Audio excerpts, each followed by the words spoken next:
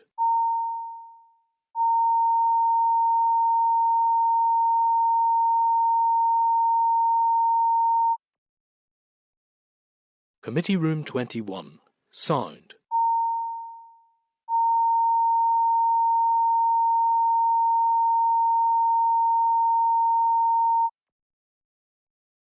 Committee Room 21. Sound.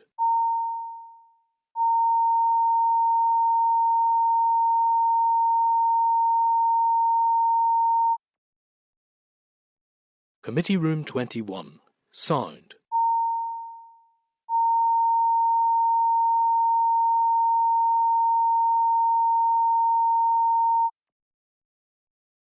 Committee Room 21.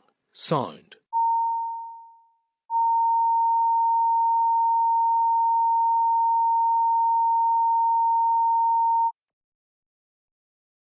Committee Room 21. Sound.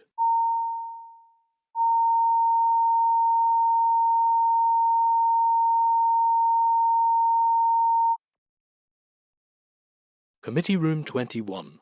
Sound. Have quorum again. We'll now go back live, if that's okay, guys. Thank you so much. That was a lot to take in this morning, and we had a really good briefing.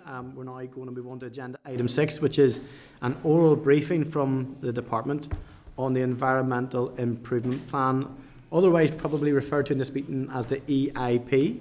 So members, I refer you to the papers in the pack at pages 103 to 179 for this item. And those papers are the briefing from the Department on the Environmental Improvement Plan, EIP, dated the 5th of November 2024, and the EIP for Northern Ireland. Members, the preparation and publication of the EIP is a statutory duty for DAERA from Schedule 2 of the Environment Act 2021, which came into force in July of 2022 following the Assembly approval of the Draft Environment 2021 Act, the Commencement and Saving Provision Order Northern Ireland 2022. The EIP was led before the Northern Ireland Assembly and published on the 27th of September 2024. The EIP consists of 6 strategic environmental outcomes, otherwise known as SEOs, all of which align with DAERA's core vision of sustainability at the heart of living, working, active landscape valued by everyone and linked to the United Nations Sustainable Development Goals. The 6 SEOs are as follows. Number 1, excellent air, water and land quality. Number 2, healthy and accessible environment and landscapes everyone can connect with and enjoy. Number 3, thriving, resilient and connected nature and wildlife. Number 4, sustainable production and consumption on land and at sea. Number 5, zero waste and highly developed circular economy. And number 6, net zero greenhouse gas emissions and improved climate resilience and adaptability. Members, I welcome the following officials from the department of the meeting. The department has sent a strong team today, so we're looking forward to this session. Don't let us down, guys. So we have Mr. Shane Doris, Director of the Environmental Resources Policy Division, Mr. Adrian McGurnahan, Assistant Director of Environmental Governance Division, Mr. Carl Beattie, Head of Environment Principles of the OEP Liaison Branch, and Mr. Alan Gibson, Head of the EIP Implementation Branch. Thank you, gentlemen. You're very welcome, and you can now brief the committee. Good morning, Chair, Deputy Chair and committee members, and thank you for the opportunity to update you on the Environmental Improvement Plan. Thank you for the introduction, so I won't repeat that. I would start by saying that a team has been recently established within DAERA to monitor and report on the implementation of the EIP at NICS level. Whilst I and my colleagues here today will make every effort to address any of your queries on the EIP, I would highlight that the content of the EIP covers a wide range of areas, and so policy teams would be best placed to address specific questions on detailed policy areas, and we may need to refer some of these to them and come back to you at a later date. However, I can give you the background, a brief overview of the content of the EIP, its development and plans for governance of its implementation. To start with some of the background, you'll be aware the Executive approved the Environmental Improvement Plan on the 26th of November, and it was published and laid before the Northern Ireland Assembly on the following day. This now allows us to implement the various actions and targets contained within the EIP. The EIP is a statutory requirement under the Environment Act 2021 and sets out the steps DAERA and other Northern Ireland departments intend to take to significantly improve our natural environment. It also contains steps that NI departments will take to improve people's enjoyment of the natural environment. The Act provides statutory requirements for annual reporting by DAERA. The annual reports, which will be published and laid at the NI Assembly, must describe what has been done to implement the EIP and also consider whether the natural environment has in fact improved during the reporting period. The first EIP annual report must be laid and published by the 27th of January 2026 and will cover the 12-month period starting from the 27th of September 2024. The EIP must be reviewed no later than 5 years after publication and, if necessary, renewed. The Office of Environmental Protection must prepare and publish annual reports on implementation of the EIP within 6 months of the DAERA report. This report must also be published and laid at the Assembly. DAERA has 12 months to respond to the OEP report. Moving on to the content, the EIP sets out the executive's direction of travel for the environment over the coming decades. Greater detail will be provided as we develop and implement the various strategies and plans which sit under the EIP. The EIP will complement other measures such as the Green Growth Strategy, Climate Action Plan and the Lough Neagh Action Plan. For example, the publishing of the River Basin Management Plans will benefit water bodies throughout Northern Ireland, whilst the Lough Neagh Action Plan will have additional measures focusing on Lough Neagh and its catchment areas. The EIP consists of a set of 6 strategic environmental outcomes, all of which align with DAERA's core vision, as you had outlined in your introduction. Whilst the vast majority of the actions within the EIP fall to DAERA, there are also commitments linked to the Departments of Communities, Infrastructure, Economy and the Executive Office. Strategic Environmental Outcome 1 covers key elements of our environment, including air quality, water quality, land quality and local environment quality. Improving air quality in Northern Ireland will, amongst other initiatives, be achieved through the development of the Clean Air Strategy.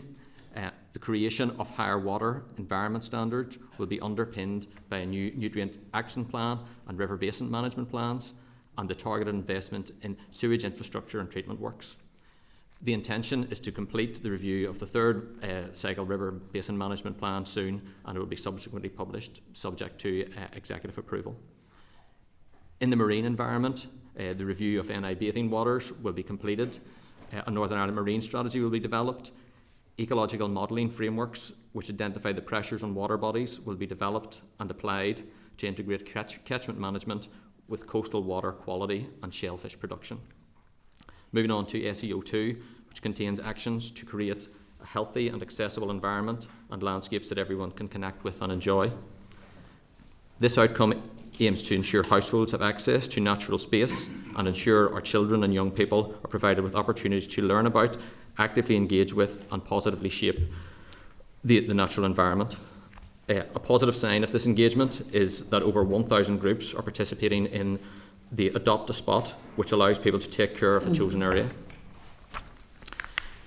The aim of SEO3 is to see biodiversity loss in Northern Ireland halted and reversed, and to be replaced with healthy, functioning, thriving and resilient nature and ecosystems. This can be achieved by protecting, managing, restoring, extending and connecting our natural ecosystems with the species that rely on them. The NI peatland strategy will set the long-term vision for peatland protection, restoration and maintenance. We will complete a review of Northern Ireland's terrestrial protected sites and develop and implement nature recovery plans. There are also a range of measures to ensure a healthy marine area, including a seabird conservation strategy for Northern Ireland, a revised Northern Ireland inshore marine protected area strategy, a blue carbon action plan for Northern Ireland to help address the climate emergency, and NI marine invasive species action plans. SEO4 focuses on sustainable production and consumption on both land and sea.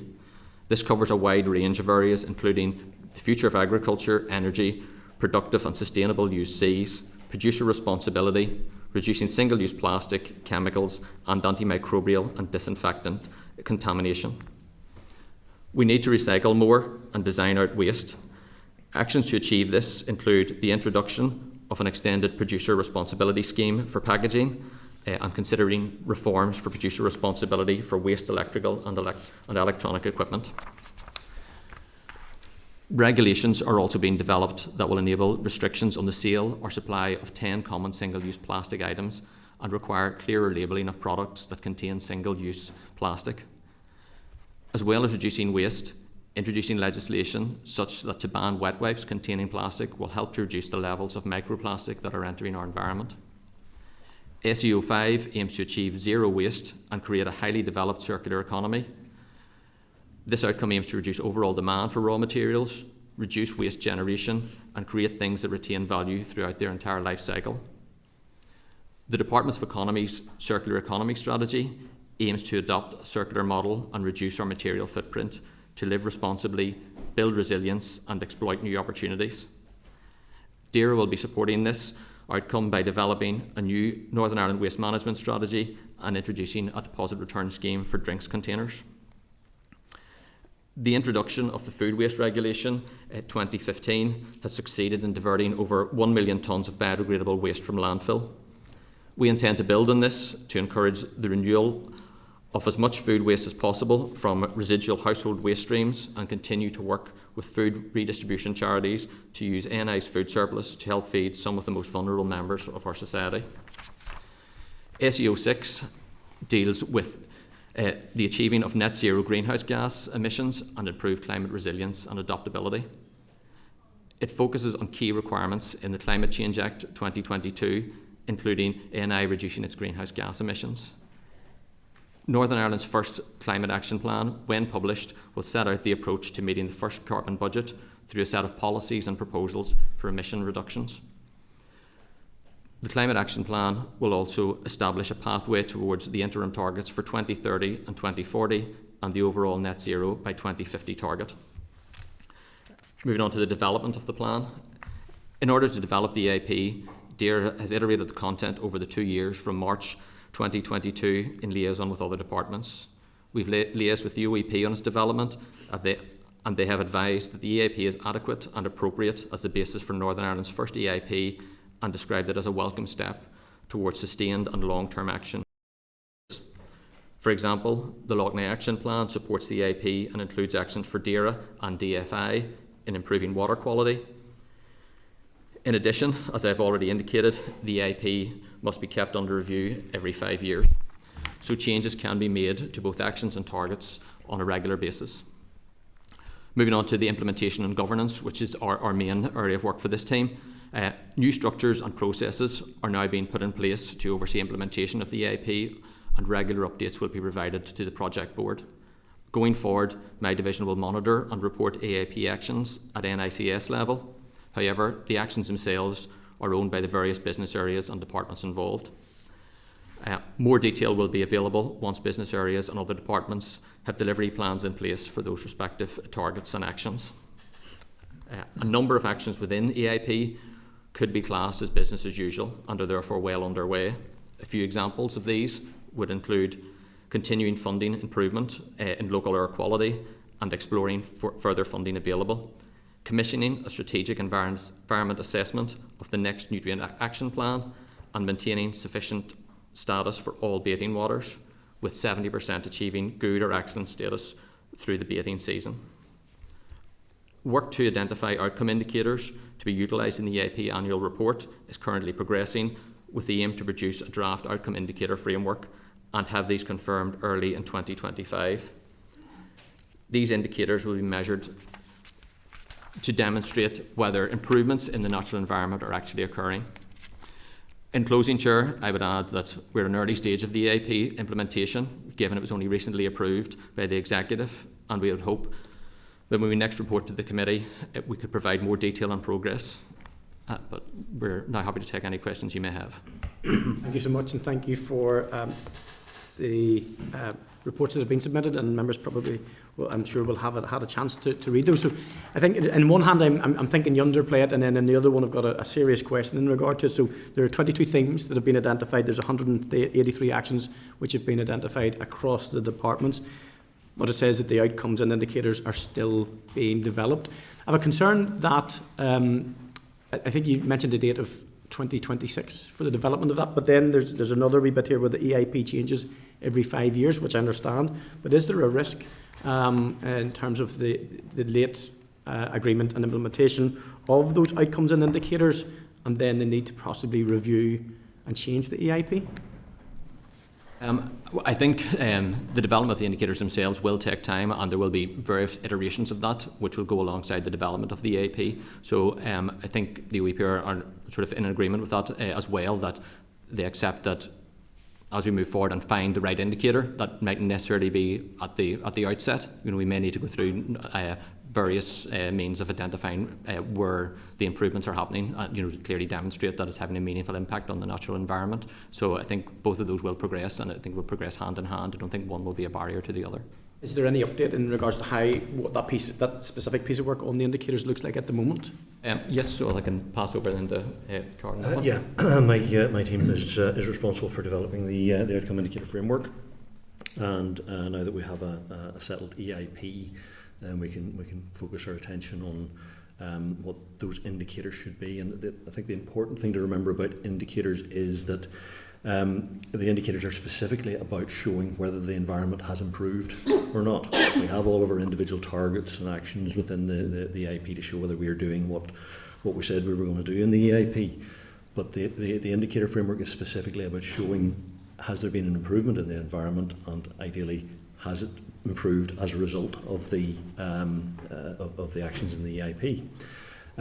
So we're in a position now where we're working very closely with all of our business areas, both within our department and other departments that have actions, to determine what are the most appropriate indicators. Now, we don't want 183 indicators in our framework. Those indicators will very much focus on the 6 strategic environmental outcomes. And so we will have a smaller number of indicators. We're not putting a number on it at the moment, but we're sort of thinking somewhere in the region 25 to 30 indicators. The DEFRA version of the EIP is 66 indicators, which we think is just a little too many to be focused. So our intention is to have a draft indicator framework in place by the end of December this year, and to have that finalised by the end of March next year. Okay. One of the, I suppose, in terms of the implementation of this and the delivery of it, will require government and statutory agencies to lead the way. And I'm thinking of the interdepartmental work, specifically, obviously, DAERA is the lead in this, but NI Water, for instance, probably faces some of the biggest challenges, I imagine, in terms of reaching targets and the deliverability to give us the credibility to reach into the private sector and perhaps agriculture and farms.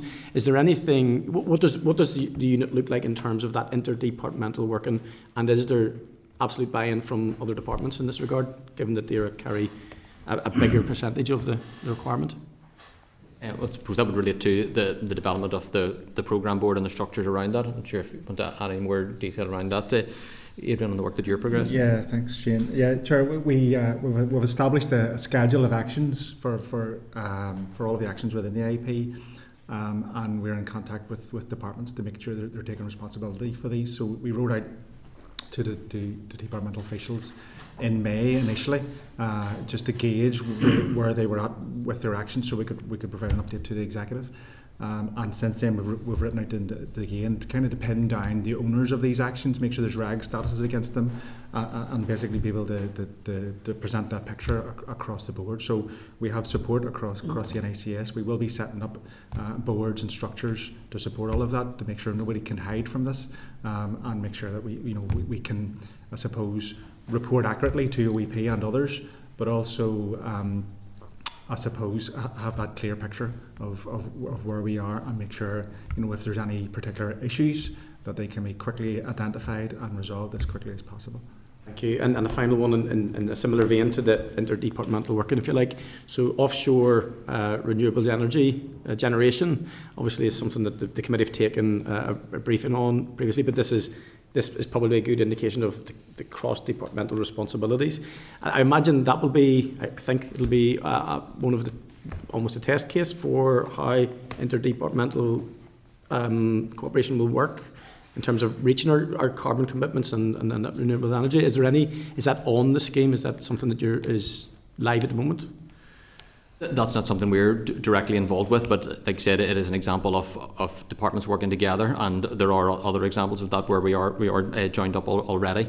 So yeah, as I said, I can't speak to the detail of that. It's not my particular area, but yeah, I'm aware that it's ongoing, and we're looking to I suppose replicate that elsewhere.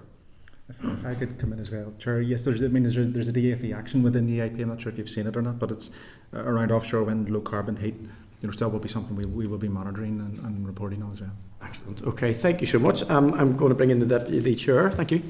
Thank you, Chair. Thank you for the presentation. I just looking here on page 51 of the report, you said that one of your action targets is to develop an action plan for 1 gigabit of offshore wind from 2030. And given the fact that we're an island and the sea around us, it seemed like a very logical thing. But it looks as if the offshore is progressing at a slower pace than onshore. Is there any particular barriers or impediments to that there for offshore development?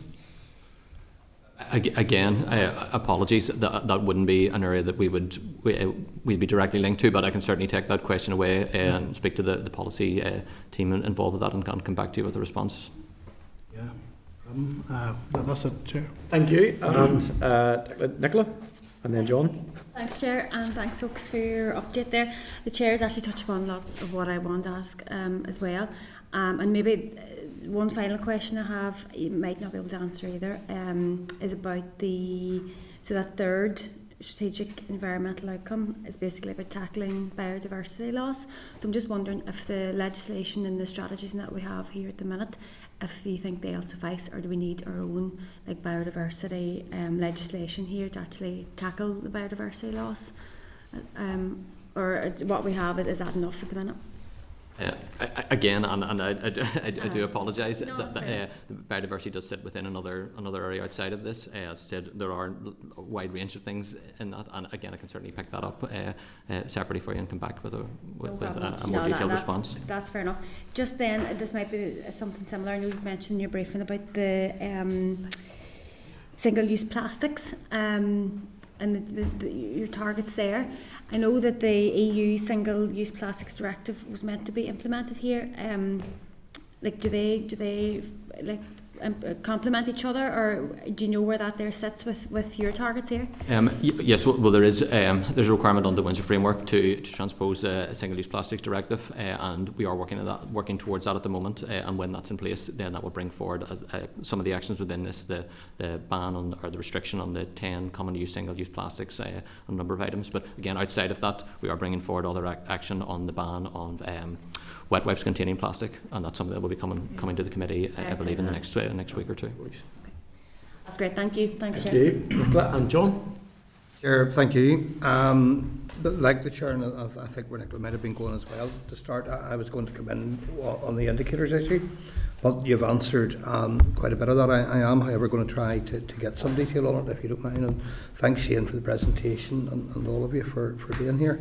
On the subject of indicators, assuming they will be applied across all of the areas highlighted, or the categories highlighted, are they going to have some measurables on those? And say, for example, if it's to tie in with the seabird conservation strategy, will we be having some sort of target to show the improvement required and then measure progress against the plan?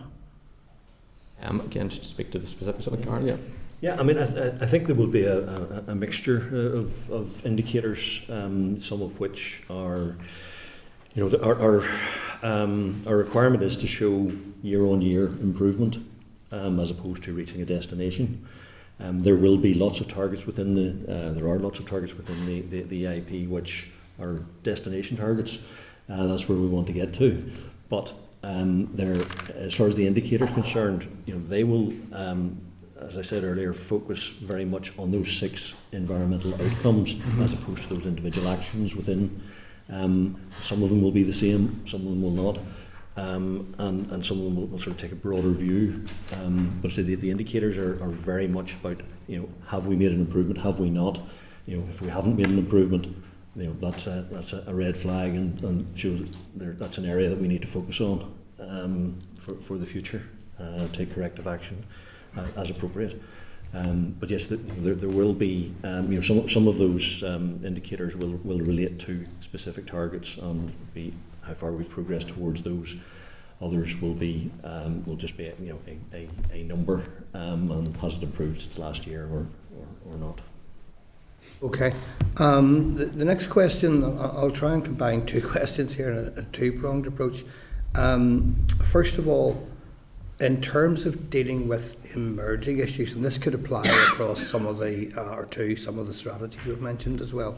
How do we deal with emerging issues? Something we're not aware of today, or not aware of the scale of it today. Within the time frame of the plan, can this be adjusted to reflect any changing demand? For example, I would contend that it took the scale of the Loch Ness problem to focus the minds on the state of our waters and the way they should have been done maybe some years ago. And yet still, we have to endure the disappointment of people trying to start an argument over what proportion of the pollution came from which sector. I see it very much from being the constituency rep who saw community events cancelled, which are important to local people and local communities. I saw the dead seabirds floating in the water.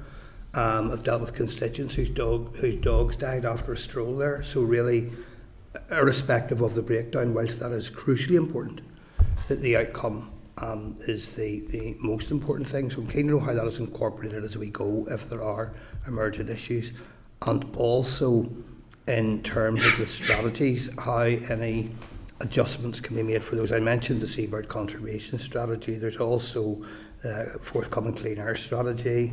We need to monitor closely energy emissions.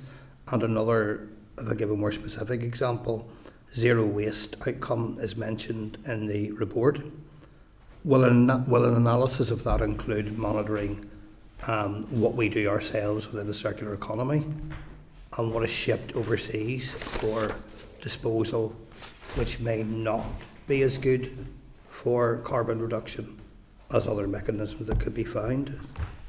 I'll pick up on your last point first, just in relation to waste. Yes, and through the development of the circular economy, all those things are being considered. We're obviously working through the draft of our waste management strategy at the moment. We're looking at consideration to changes to recycling and collections as well at the moment in response to the recent consultation which closed. So all those things are being considered in it. And you mentioned quite rightly the shipment of waste. All those things will be factored into that, and we'd hope to bring proposals forward to address those and I suppose capture those all as one central piece. And the other thing you mentioned in terms of just how do we deal with emerging issues that maybe aren't captured within that, and I suppose yes, to an extent, it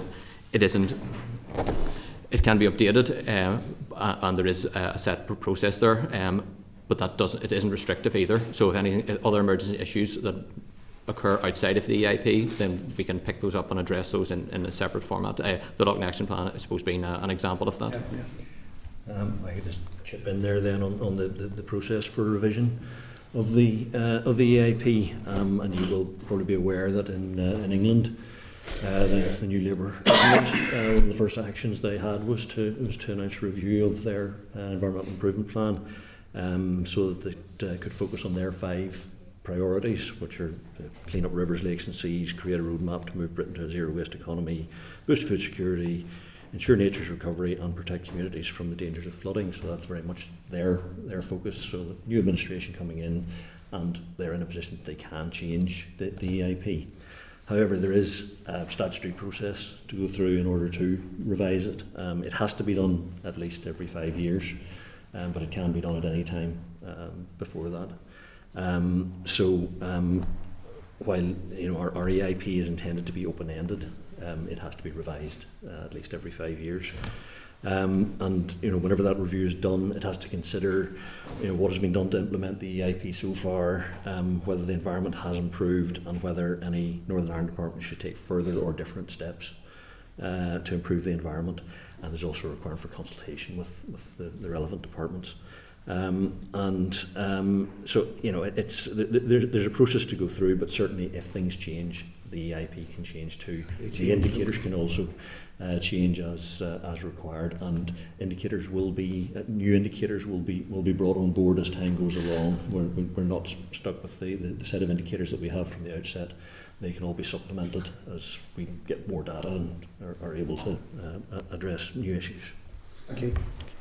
Thank you, John. And Tom, just want to say, have you anything? Are you okay, Tom? Tom's online. Okay, no question. Oh, we've got it. Excellent. Okay, he's multitasking. What a talented man. Thank you so much. Well, listen, thank you for your briefing, guys. Really do appreciate it, and I'm sure we'll stay very alive to what's going on, and would appreciate just regular comms and communications. And if we have any issues, we'll certainly write to you. And thank you for your presentation and your willingness to take questions. Thank you. Thank you very much. Okay. Okay, members, we now turn to agenda item 7, which is the proposed introduction of the Agriculture Bill. I'm going to refer you to the briefing papers in the packs of pages 181 to 196. Those are the letter from the Minister dated 7th of November, which is the introduction of the Agriculture Bill, the Agriculture Bill and the explanatory and financial memorandum. Members, the Minister has written to the Speaker proposing that the bill is introduced to the Assembly on the 25th of November 2024. He has attached a copy of the bill at Annex A and the explanatory and financial memorandum for the bill at Annex B. These are, and I reinforce this, these are shared in confidence in advance of the bill's formal introduction. I'd ask you to treat them as such. So, members, the Minister first wrote to us in March about his intention to consult on such a bill to amend the assimilated law governing the legacy EU fruit and vegetable aid scheme, otherwise known as the FVAS, and provide scope to amend the legislation and govern the FVAS and another legacy EU scheme, the Agri-Food Information and Promotion Schemes. On the 7th of November 24, the Executive confirmed that it was content with the final policy and content of the bill and that the bill could be introduced in the Assembly. The Agriculture Bill is based on the proposal on which DAERA consulted in April and May. At our meeting on the 13th of June, we were then briefed on the outcome of the consultation. The bill primarily, 1, makes funding under the FVAS discretionary, and 2, provides enabling powers to amend the assimilated law governing the FVAS and the Agri-Food Promotion Schemes as necessary in line with future policy. Also in June, it says we, but it was actually you, because I was in education. So you heard from the mushroom growers and producers of the concerns they have in regard to aspects of the proposals. However, we will consider those issues in more detail when the committee stage is reached. Producer organisations must submit their programmes for 26 to 28 by September 25, so the Minister hopes to see the bill complete its Assembly passage with the support of the committee as early in 2025 as possible. So, members, it's planned to receive an oral briefing from officials before the second stage. Are you content to note at this stage and keep the documents in confidence until the bill's introduction? Thank you, guys. Appreciate it. Agenda item 8. This is one I spotted when I got my initial chair's brief. So it's the SL1 on bovine viral diarrhoea control, Northern Ireland Order 2024. Members, DAERA intends to make 2 statutory rules which will contribute to the eradication of bovine viral diarrhoea in Northern Ireland. Speaking to a lot of farmers in regard to this, it is a serious issue. BVD is a highly contagious viral disease of cattle which affects their productivity and compromises their welfare. It is endemic in Northern Ireland and is estimated to have cost the industry in the region of £25 to £30 million per year. Calves infected at a certain point in gestation do not, unlike adult bovines, develop immunity. They remain persistently infected and most die before the age of 2 and shed the virus at high levels, being the most significant source of infection within a herd. The prevalence of BVD in Northern Ireland has reduced significantly over recent years following the introduction of BVD Eradication Scheme Order 2016. However, a minority of herd keepers continue to retain positive animals or fail to test animals within the required time frame, thus hindering progress towards full BVD eradication. I refer you to pages 197 to 216 of the pack regarding the first of the SRs, that is SL1 for the Bovine Viral Diarrhoea Control Order Northern Ireland 2024. This SR makes provision for the introduction of herd restrictions in Northern Ireland as a disease and control measures against BVD. Members, the SR introduces herd restrictions as a measure considered likely to have the greatest impact on the incidence of BVD under powers in the diseases of animals Northern Ireland Order 1981. These measures will be introduced gradually following the introduction of the SR. A summary of how herd restrictions will be provided is detailed in Annex C at pages 214 of the pack. The SR will be led before the Assembly under the negative resolution procedure and subject to executive approval. It is anticipated that it will come into operation in early January 2025. A copy of the statutory rule is attached to your papers at Annex A, and the associated explanatory memorandum is also attached at Annex B. The SR is cross-cutting with the Department of Justice. Accordingly, executive approval will be sought. So, members, are there any comments? Are you content that the Department proceed to make the SR? We will then consider it formally in due course, and obviously parties will have the chance, members will have the chance to debate it as it comes. Michelle? Just for some clarification, does that mean that we will actually receive a briefing from officials?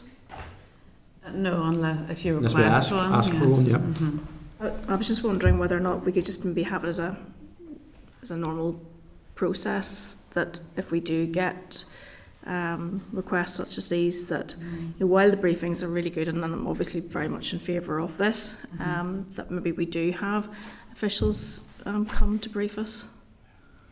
I think it's useful actually, because as we will all know, that we can be lobbied quite late in the stage, and then there's different witnesses who want to maybe give us evidence. So I think the more information that we have as a committee to inform us, no objection to that at all. Members content with that kind of approach? Yeah, I agree, Chair, because obviously this is negative resolution, so we're not going to have a great deal of... This is probably the only window we have to do any sort of scrutiny on it.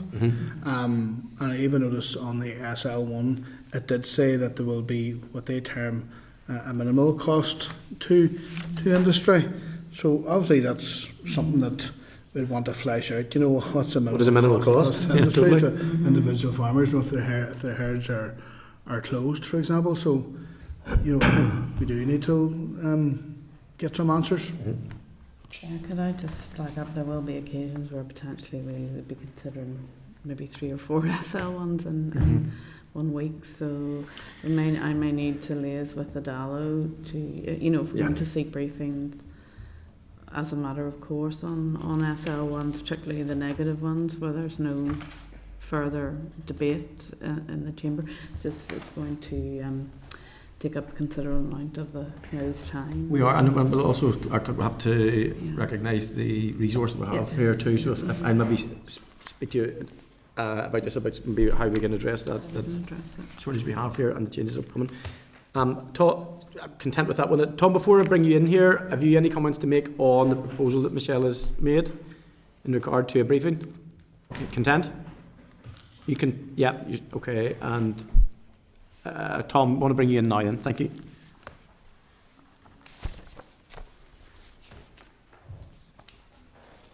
Need your that's it. That's you. Yeah. No, just to agree that I think we do need a presentation from officials on this particular issue. It's something that's coming in as a new thing coming into the farming community. There's a cost and all with it, and I think we do need to thresh it out just to see exactly what it all entails for the farm business. So I do agree with the previous speakers in committee that we do need to have a presentation on this particular issue. Okay, thank you, Tom. Okay, and I think that's what we'll do. This is a serious issue, so we will request a briefing and try and fit that in. Obviously, as the forward work plan undevelops, we'll have to take it probably on a case-by-case basis, but always happy to seek the permission. So we're agreed on that then?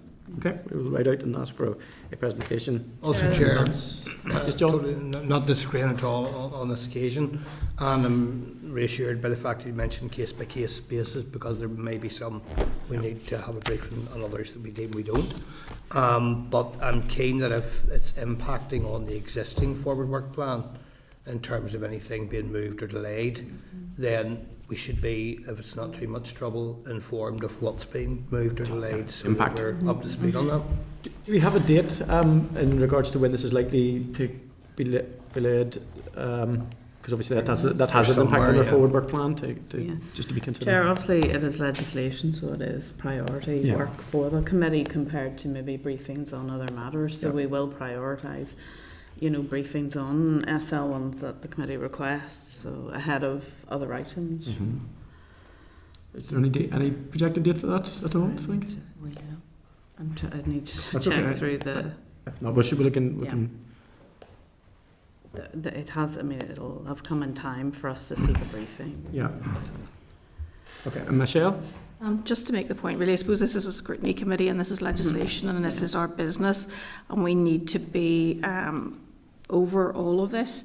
Because I am concerned the fact that obviously there's businesses in the department and they are very much aware of when they want this to be implemented. So really they should be working with the committee to ensure that there's timely scrutiny. But that certainly the committee should be given its place and given time to look at pieces of legislation as they come. Okay. And sure, the point I made was not, again, disagreeing with any of that, but there may well be an example in the future where we have already discussed something, already agreed it, for example, and if it came, then in principle, there may not be any reason to do it if it's something we had clearly asked for and achieved or expected and saw in front of us. Not disputing anything that was said there, but case by case is better. It's aiming that it comes into operation in early January. If this comes into operation early January, we're going to get this pretty quickly, so there's sort of a notice on as early a briefing as we can get. So, yeah, happy to do that. But listen, we get a chance every week to visit these as they come, and we'll, and we can certainly react to that. I think it's Chair, and the committee team will alert the committee then if there are things that have to be moved, policy type briefings or groups that you've invited up, that may have to be moved in reaction. I think, Chair, it's this is an issue that we have to get to grips with. There's no question about that there, and other jurisdictions have done it, and there's no desire to hold it up. But whenever you see things like that, there's going to be a cost to the industry, and what are they projected to be? You also want to ask questions like, are farmers? What type of communication has been with farmers? Are they ready for it? That's the sort of questions I would have anyway. Without stopping it or delaying it in any way, but just certainly getting those fleshed out. Yeah. Claire, if I could just say it's sort of above my pay grade where these decisions are being made. However, I do know that work is ongoing to increase resources, potentially within committee teams, to allow better scrutiny of SL1s that has been on the cards for a while, and I'm sure you may hear more about it at CLG. Yeah. Okay, members, content? Yeah, thank you. Okay, guys. Agenda item 10 is the Departmental Written Briefing update on the results of the public consultation on the review of the listed bodies and persons set out in the schedule of the Rural Needs Act 2016. Refer to the written briefing dated 6th of November in the packet, pages 228 to 233, regarding the update on the results of the public consultation on the review of the list of bodies and persons set out in the schedule of Needs 2016. Section 1, subsection 3 of the Act requires DAERA to review the list of bodies and persons set out in the schedule of the Act at least every 3 years, and it has the power to amend the schedule by an order to A, add a body or person to schedule, B, remove a body or person from the schedule, or C, modify any entry in the schedule. Members, the Department wrote to the Committee on the 11th of July 24 notifying of the commencement of the review and public consultation over the summer. There were 15 respondents. Respondents proposed 100 different bodies to be added, 1 body removed and 2 bodies modified in schedule. Appendix 2 refers to such. And the next steps are officials will now establish a review group to consider the outcome of the consultation to determine whether any recommendations to amend the schedule to the Act should be made. A further written briefing will be provided to the Committee in early 2025. Implementing any recommendations would require an amendment to be made to the schedule to the Act by means of an order, subject to the draft affirmative procedure in the Assembly, and amendments to the schedule would be required to be brought to the attention of the Executive. Members, are there any comments? Are you content to note at this stage? All of the amendments are in your appendix. There's quite a list of additions, I have to say.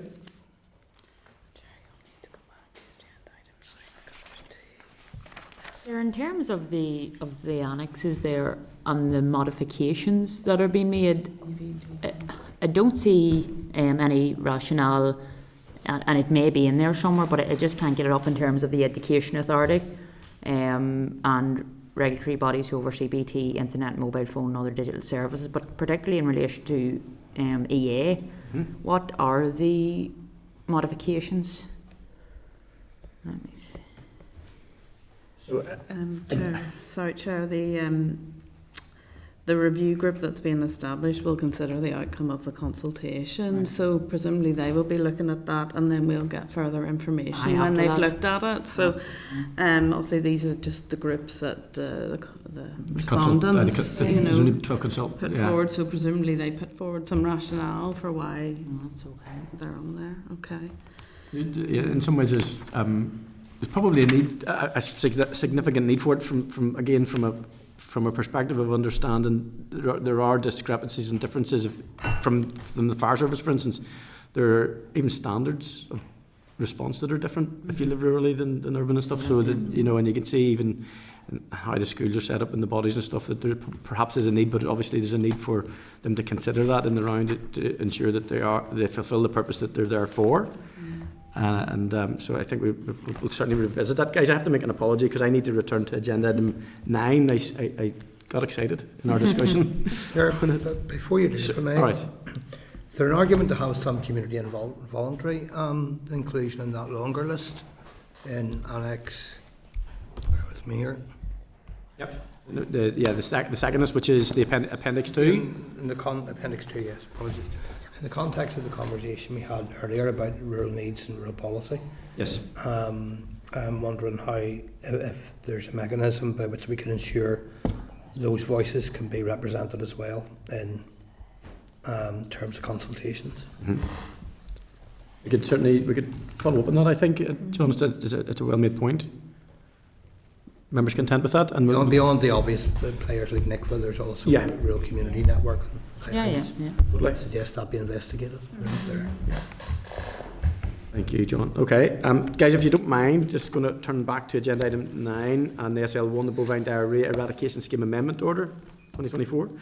For the second BVD-RSR, I refer you to pages 217 to 226 in the pack for the SL1, the Bovine Viral Diarrhoea Eradication Scheme Amendment Order. This SR amends the BVD Eradication Scheme Order 2016 to require bovine animals born before March 2016 that do not have a BVD status to be tested for BVD. The SR will be led before the Assembly under the negative resolution procedure, and as it is cross-cutting with the Department of Justice and the Department of Finance, it will be subject to executive approval. It's anticipated it will come into operation in early January 2025. As with the previous SR, the purpose is to eradicate this disease by requesting the testing of all animals, irrespective of age, that do not have a BVD. So we're going to request a briefing on. So we'll get a briefing on both. Members are. Yeah, thank you. See the way I can work things out. People will call me a genius. I don't think. Always knew it, Robin. Okay, guys. Thank you so much. And we've dealt with agenda item 10. Yeah. And I go to agenda item 11, and that is correspondence, members. So at item 1, I refer you to correspondence dated the 6th of November in the packet, pages 235, from the Right Honourable Mr Alistair Carmichael MP, Chair of the Environmental, Food and Rural Affairs EFRA Committee. One of his priorities is to promote greater engagement with the devolved legislatures and responding to committees, and is hoping to arrange a meeting with the chairs and conveners of the partner committees. His office will be in touch to coordinate dates. Are you content to note this at this stage, or do you wish to reply and say that we are supportive of this approach? Content to reply? Yeah. Courtesy to do that, yeah. Thank you very much, members. We will do so. I think that would be very appropriate given some of the issues around, for example, the inheritance tax and other issues that are reserved issues, you know. Yep, absolutely. I would take every opportunity. Good spot, Declan. Okay, item 2, members, I refer you to correspondence dated 236 to 244 of the pack regarding Youth Assembly newsletter, which was updated in October 2024. Are you content to note? Guys, there is a good representation on the Youth Assembly of young people from rural areas, and I would recommend and come in anytime they're here, usually on a Saturday, which is kind of difficult for some people to get to. I understand, but it's really useful. Yeah. It really is good, yeah. Item 3, members, I refer you to the Northern Ireland Executive Brussels Office report for July-September 2024 in the pack, pages 245 to 284. Section 3.1 is an update on the Agri-Fish Council meeting on the 15th of July and the 23rd of September. Have you any comments on this correspondence, or are you content to note? No. Content to note. Thank you, members. Okay, agenda item 12 is the forward work programme. Refer you to the draft forward work programme up to the 12th of December in the packet, pages 285 to 286. Just to remind you that we have an additional committee meeting on Tuesday the 19th of November in room 29. Different room, guys, so it's round the corner. I'll maybe put someone on door sentry duty just in case you come here. Are we getting an upgrade? It's at 10 a.m. 10 a.m? Yeah. Yeah, it was agreed that we would deal with committee business prior to our meeting in Loughry College on the 21st to ensure sufficient time there to hear from the rural groups and have a tour of the campus. On the day, which is next Thursday, please go to the reception at Loughry College to register. Details will be sent out in the pack prior to that, for that visit on the 21st. Are you content to note? Yep. Thank you, members. Okay, agenda item 13. Any other business? Does anyone have any other business?